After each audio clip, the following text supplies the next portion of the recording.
La ilaha illallah Muhammadun Rasulullah.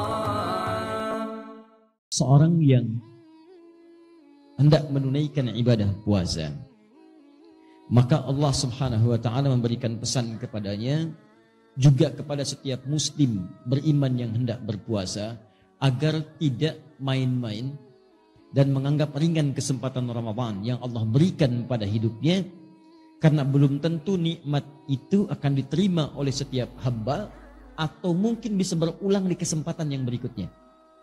Tidak setiap orang bisa mendapatkan nikmat Ramadan, dan tidak setiap yang telah mendapatinya akan mengulangi di masa yang akan datang. Karena itu para sahabat Nabi SAW, begitu selesai kemudian mendapati Ramadan, maka banyak di antara mereka bahkan di penghujung Ramadan itu mengalirkan air matanya. Mereka menangis, berharap, ya Allah, kalau bisa jangan berhenti ya Allah, besok Ramadan lagi, lusa Ramadan lagi, pekan depan Ramadan lagi, kalau perlu setiap hari Ramadan ya Allah. Saking inginnya semua waktu itu Ramadan. Dan kita diberikan kesempatannya.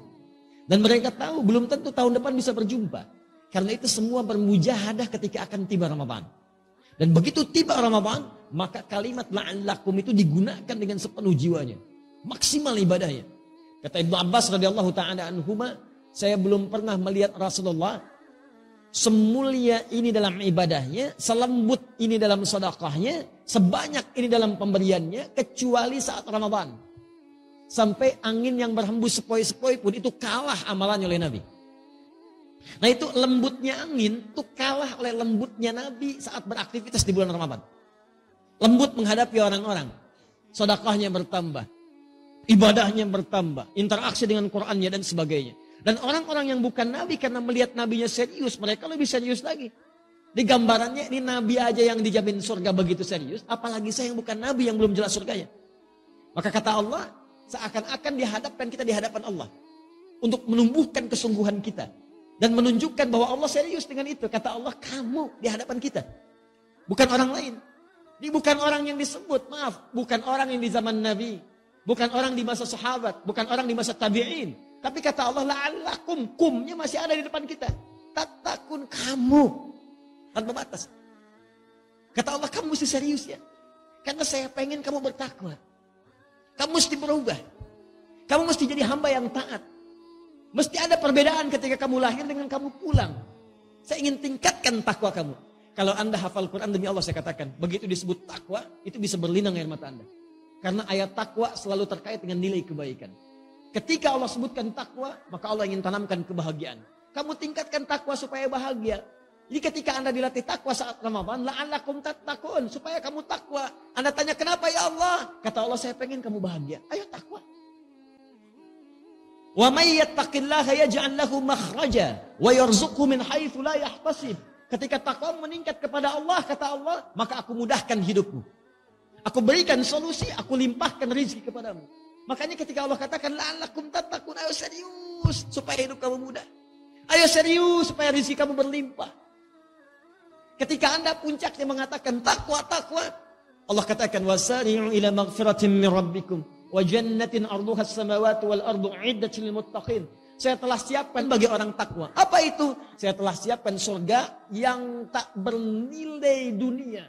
Batas yang enggak ada batas dunia. Saya kata Allah, saya siapkan surga luasnya seluas langit dan bumi untukmu orang takwa.